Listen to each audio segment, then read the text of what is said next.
Hi friends.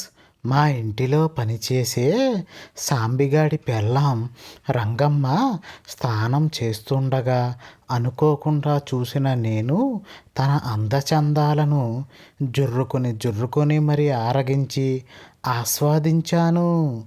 ఈ కథ మీకు తెలియాలంటే ముందుగా నా గురించి మీకు తెలియాలి. నా పేరు విశ్వేశ్వరరావు. నా వయసు 36 సంవత్సరాలు. నా భార్య పేరు సుమిత్ర. మేము తూర్పుగోదావరి జిల్లాకు చెందిన నిడదవోలు గ్రామంలో నివసిస్తున్నాం.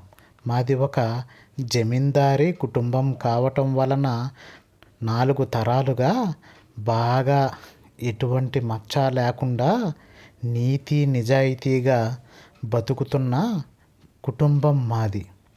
అటువంటి కుటుంబంలో జన్మించిన నేను మా వంశ పేరు ప్రఖ్యాతలకే కళంకం తెచ్చే పనిని చేశాను. ఇంకా అసలు కథ విషయానికి వస్తే, మా భార్యాభర్తల అన్యోన్య దాంపత్యానికి గుర్తుగా నా భార్య కడుపు రెండవసారి పండింది. అయితే మా అత్తింటి వారు అనేక లాంఛనాల నడుమ నా భార్య మరియు పెద్ద కొడుకుని రెండవ కాన్పు కోసం వారి ఇంటికి ఘనస్వాగతం పలుకుతూ తీసుకుని వెళ్ళారు. అలా నా భార్య బిడ్డలతో పాటు అత్తింటికి వెళ్ళటంతో ఇంట్లో నేను ఒక్కడినే దిగాలుగా కూర్చుంటూ ఉండేవాడిని. రోజు వాళ్ళ యోగక్షేమాలను ఫోన్ చేసి అడిగి మరీ తెలుసుకునేవాడిని.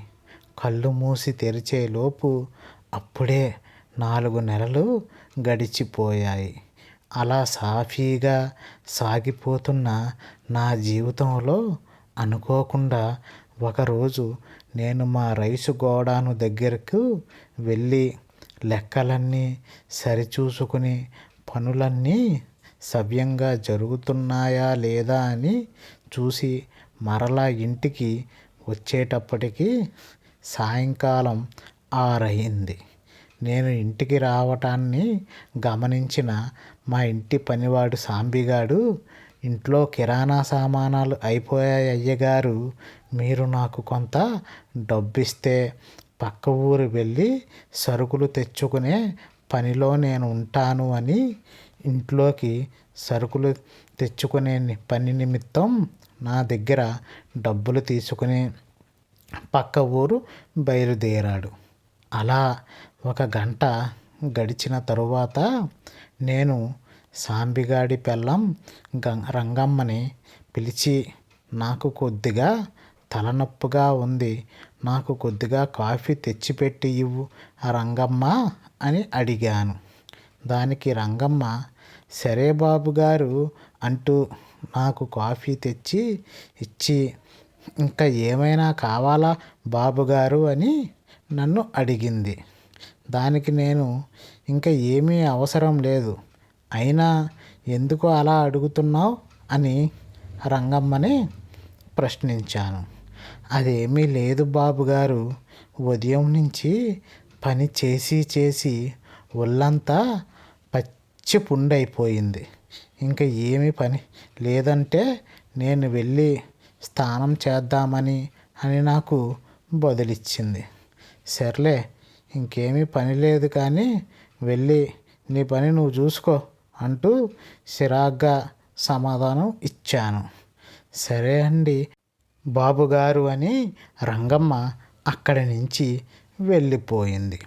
నేను వెళ్ళి వరండాలో కూర్చుని రంగమ్మ తెచ్చిన వేడివేడి కాఫీని తాగుతూ ఆస్వాదిస్తున్నాను.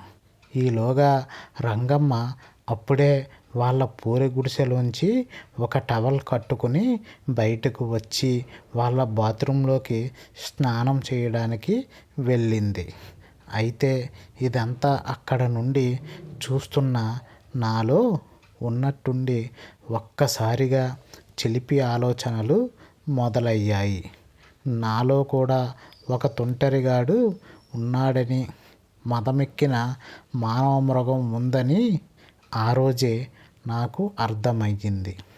నేను చుట్టుపక్కల ఎవరైనా నన్ను గమనిస్తున్నారా అని అటూ ఇటూ చూడసాగి నెమ్మదిగా అడుగులు వేసుకుంటూ రంగమ్మ స్నానం చేస్తున్న బాత్రూమ్ దగ్గరికి వెళ్ళి పక్కనే ఉన్న చిన్న రంధ్రంలో నుంచి రంగమ్మ అందచందాలను మొత్తాన్ని చూడసాగాను. నూలుపోగు కూడా ఒంటిపై లేకుండా రంగమ్మ స్నానం ఆచరిస్తుంది. నేను వెంటనే ఆ పక్కనే ఉన్న గడ్డివాము దగ్గరకు వెళ్ళి చాటుగా నుంచుని చూస్తున్నాను. ఈలోగా రంగమ్మ స్నానాది కార్యక్రమాలను ముగించుకుని వాళ్ళ పూరి గుడిసె తలుపును తెరిచింది. వెంటనే నాలో ఉన్న చిలిపి మన్మధుడు దీన్ని ఈరోజు ఎలాగైనా ఒక పట్టు పట్టాలి అని కంకణం కట్టుకున్నాడు. పైగా 4 నెలలుగా నా భార్యకు దూరంగా ఉండటంతో ఆడగాలి తగలకపోవటంతో నాలో ఉన్న తుంటరి కాముకుడు జివ్వు జివ్వుమంటూ హుషారుగా బయటకు వచ్చి రంగమ్మ వెనకాతలే వెళ్ళి తాను లోపలికి వెళ్ళిన తరువాత నేను కూడా గుడిసెలోకి దూరి తలుపులను మూసివేయసాగాను. అంతే, ఇంకేముంది, ఉన్నట్టుండి ఒక్కసారిగా ఆ రంగమ్మపై అంతులేని ప్రేమభావంతో ఆంబోతు వలె రెంకలేసి మీద పడసాగాను. ముద్దుల వర్షాన్ని కురిపించసాగాను. దాంతో రంగమ్మ, ఏమిటి బాబుగారు మీరు చేసే పని, నన్ను వదలండి, నన్ను వదలండి అంటూ కుయ్యో ముర్రో కుయ్యో ముర్రో అంటూ తీవ్రమైన కంఠస్వరంతో ఆర్తనాదాలు పెట్టసాగింది. అయినా జాలి చూపని నాలో ఉన్న తుంటరిగాడు తాను అనుకున్న కార్యక్రమాన్ని సద్వినియోగంగా పూర్తి చేసి 1 గంట తరువాత తల ఎత్తుకొని విజయగర్వంతో బయటకు వచ్చాడు. అయితే రంగమ్మ మాత్రం నగ్నంగా ఒక పక్క మూలన కూర్చుంటూ ఏడవసాగింది. ఈ విషయం ఎవరికైనా చెబితే నీ భర్తకు నీకు ఎక్కడా పని దొరకకుండా చేస్తాను అంటూ రంగమ్మను నేను బెదిరించసాగాను. కానీ ఆ రోజు రాత్రంతా మాత్రం నాకు ఒకటే భయంగా ఉంది. రంగమ్మ ఎక్కడ తన భర్తకు నిజం చెబుతుందేమో అని. కానీ ఆ మరుసటి రోజు ఊరు నుంచి సామాన్లతో వచ్చిన తన భర్త సాంబిగాడు మాత్రం ఏమీ జరగలేదు అన్నట్టుగా మామూలుగానే ప్రవర్తించాడు. అప్పుడు అర్థమైంది రంగమ్మ ఆ విషయాన్ని తన భర్తకు చెప్పలేదు అని. అయితే ఆ సంఘటన జరిగిన 2 నెలల తరువాత రంగమ్మ తన భర్త నా దగ్గర పనిచేయటం మానేశారు. ఉన్నట్టుండి అకస్మాత్తుగా హైదరాబాదు నగరానికి వలసకు వెళ్ళి అక్కడ పెద్ద అపార్ట్మెంట్లో 2 వాచ్మెన్లుగా స్థిరపడిపోయారు. అయితే ఈ సంఘటన జరిగి 3 సంవత్సరాలు గడుస్తున్నప్పటికీ వారికి నేను ద్రోహం చేశాననే భావన మరియు ఏదో తెలియని బాధ నా మనసులో ఇప్పటికీ కూడా నన్ను వెంటాడుతూనే ఉన్నాయి. ఇట్లు మీ విశ్వేశ్వరరావు. ఓకే ఫ్రెండ్స్, ఈ రోజుకైతే ఇదేనండి మన స్టోరీ.